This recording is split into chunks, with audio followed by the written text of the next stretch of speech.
Okay, so this is a 1993 Ford Ranger. It was running rough and stalling out after a minute or two of driving, really lagging, almost stalling out, whatever. Had the check engine light. Actually, check engine light was barely on. Kind of loose ground. I forget, just tying the grounds down better to get that light to brighten up. But this test module is mounted right here.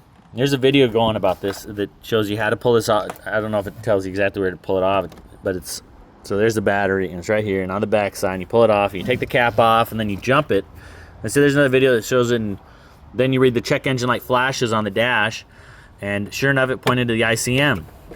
And I'm making this video just to correct the other. There's a video where the guy goes through about how to replace these, and this is not hard at all.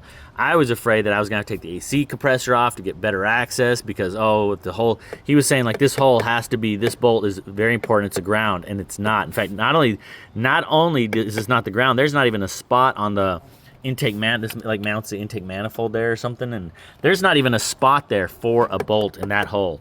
So these other three, you have the top one and the two on the bottom down there. There's one there and one on the back side, and they're actually, it's not hard. You feel for them. Undo the clips first, using a screwdriver, push that down, pull this up, move the wiring out a little, just out of your way, move it so you can get in there. And I was able to work one hand down the back side here and one in the front, and it's 5.5 millimeter socket, so using a miniature ratchet was like 1/4 inch or whatever, using a smaller version. Got it on and off and on in an hour and drove it and tested it, and it worked fine. Real quick, I say in some of these, I think I've mentioned in a couple other videos, if you're doing some of these jobs, and it's a big job, you want premium parts. You want the name brand OEM part, okay?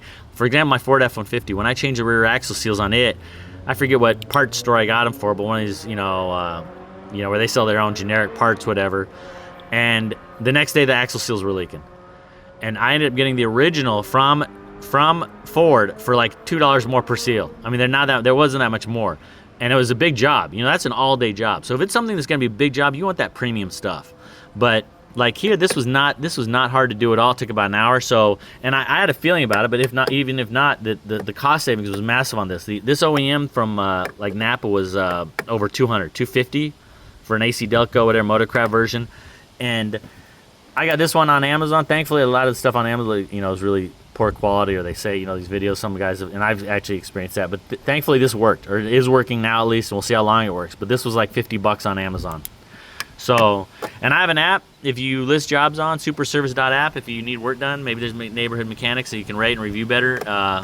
Like, subscribe, share, and comment.